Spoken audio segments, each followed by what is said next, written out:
بسم الله الرحمن الرحيم الحمد لله والصلاة والسلام على رسول الله وعلى آله ومن والاه.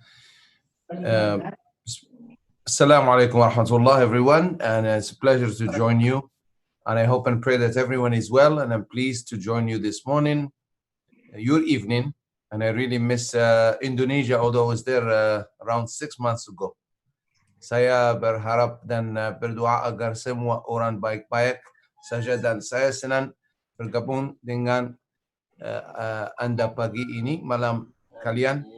Saya benar-benar merindukan Indonesia meskipun saya berada di sana 6 bulan yang lalu. Alhamdulillah, fasting is something very powerful. All religions manifest gratitude or sacrifice through fasting. So there are these two concepts are about fasting, or fasting is about these two concepts. Shukran, which is gratitude, shukr, or it's about giving, sacrificing. And in Islam, the concept of fasting is a little bit more about sacrificing in order to show gratitude. Very often, my Jewish friends and Christian friends would say, well, isn't fasting about sacrifice, and it's not about celebrating? And for us, fasting is a celebration, because the whole idea of fasting is to celebrate the Quran, especially in the month of Ramadan. We're talking here about the obligatory, fard, mandatory fasting. So in Islam, it's a little bit distinct that we celebrate by giving away, which is usually in other religions, on most of the religions, you actually sacrifice by fasting. For us, we celebrate by fasting, because we combine both the concept of sacrifice with celebration, because we have this concept, and it's also true to many other religions, and within the same religions, that is a matter of classification. They would say that, in Islam, that, or any religion, as a matter of fact, is a saying now, unless you give, you don't get. So the more you give, the more you get. And the reason is it's not a decrease, it's more of an increase. As he was mentioned earlier, by eating less, we become healthier. Whereas many people would think by eating more, I get strength. But now science has proven, and there is here in North America, there is a trend. It's a trend called intermittent fasting, especially in the last 5-6 years. The gurus of fitness and well-being are advising, are recommending fasting, and pretty much around, they call it 8-16, meaning 8 hours of eating and drinking versus 16 hours of fasting.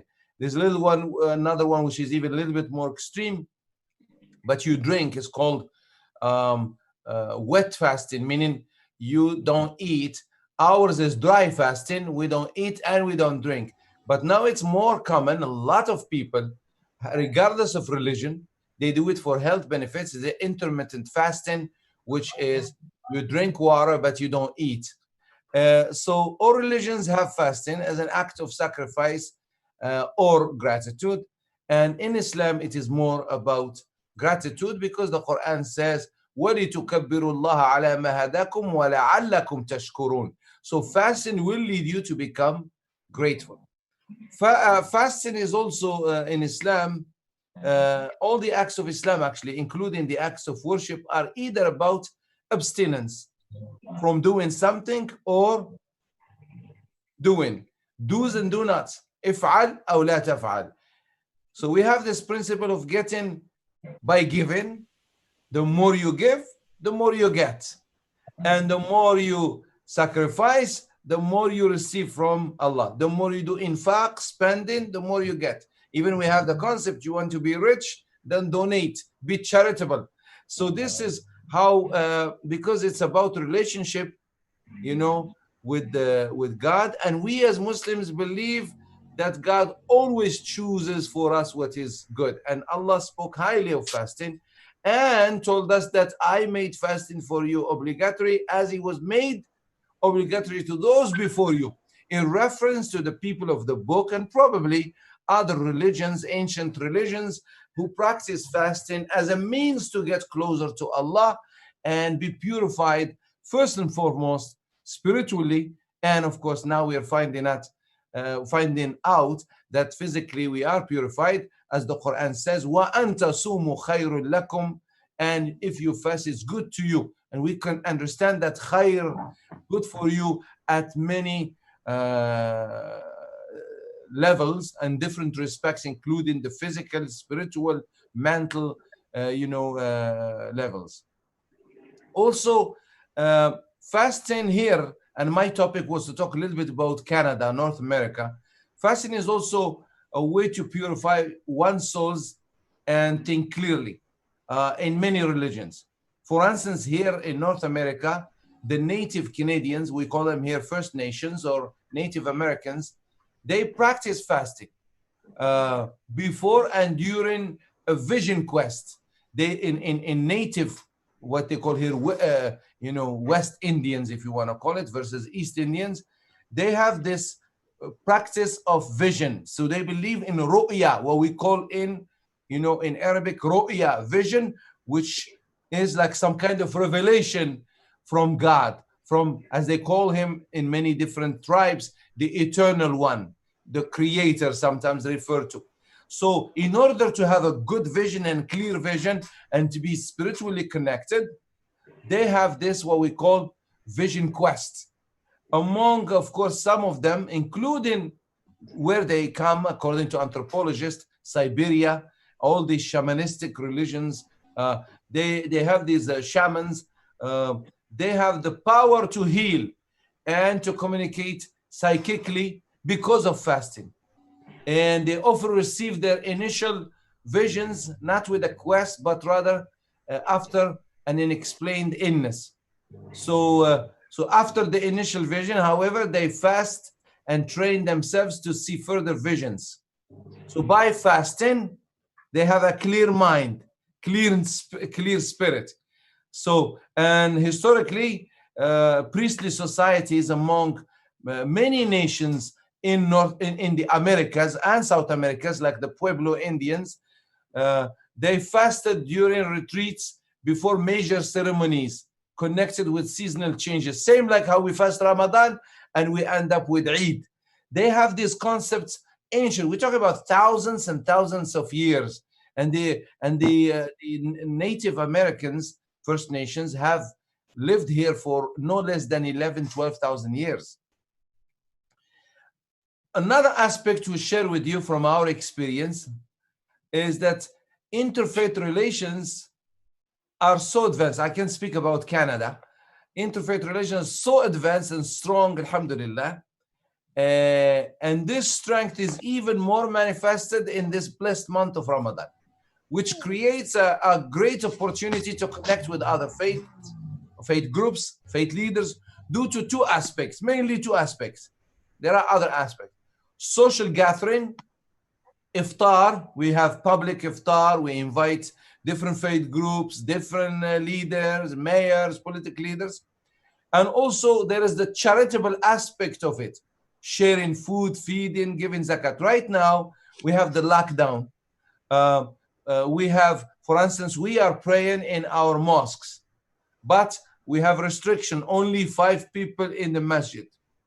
So the imam, the assistant, the Bilal, Muaddin, and then a couple people. So but we air everything online so the community follows. However, those communities, most of the mosques, Islamic centers, have food sharing, dry food for the food banks and poor families, or they cook. If they have industrial proper kitchen, they cook iftar and give Muslims and non-Muslims.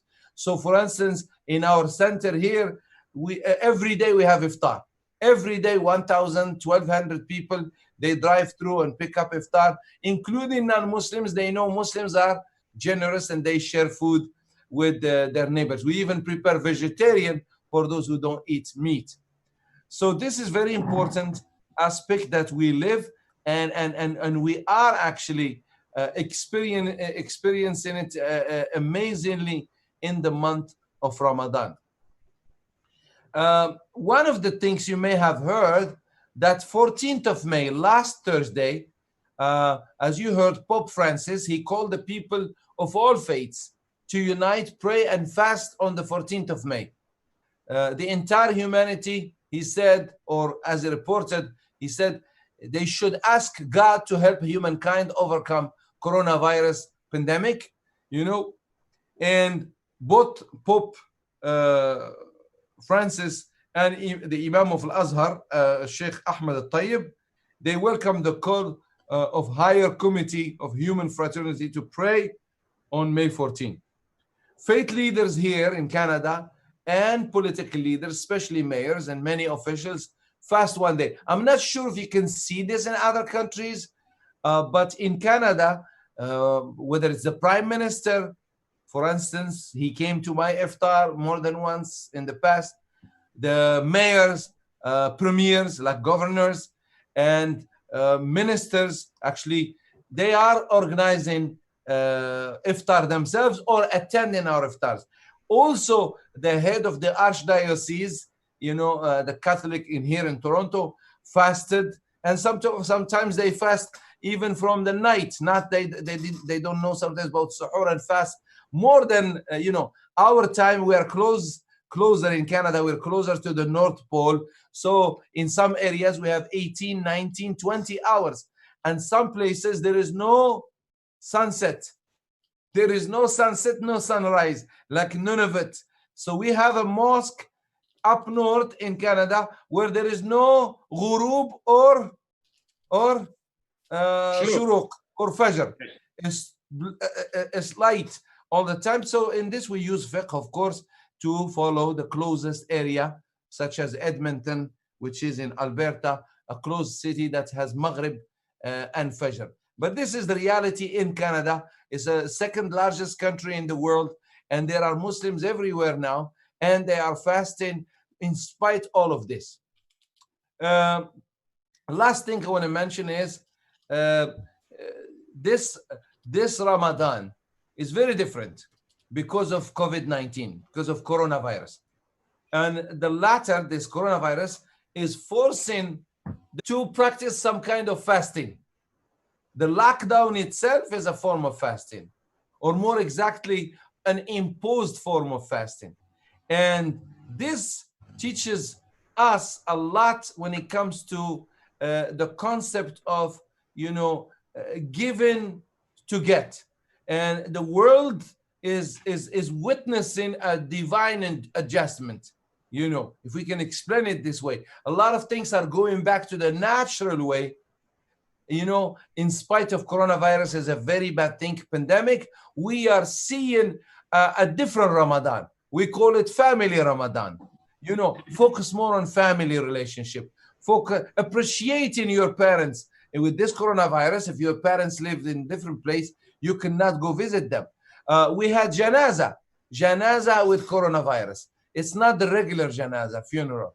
I see a lot of positive things happening through this fasting. And again, I think my time is up, and I thank you for having me. It's a pleasure, and always pleasure to visit Indonesia and to enjoy. You know, I've never been in Ramadan in Indonesia because I like to be here. I wouldn't prefer any other place other than Canada for fasting, because here we have in Ramadan, even if I go to Mecca or go any other parts of the world, we feel fasting more here because when it's a smaller number of people, the community, there is a very strong spirit. But inshallah, one day we'll experience Ramadan in Indonesia. Thank you. Terima kasih. Assalamu alaikum wa rahmatullah.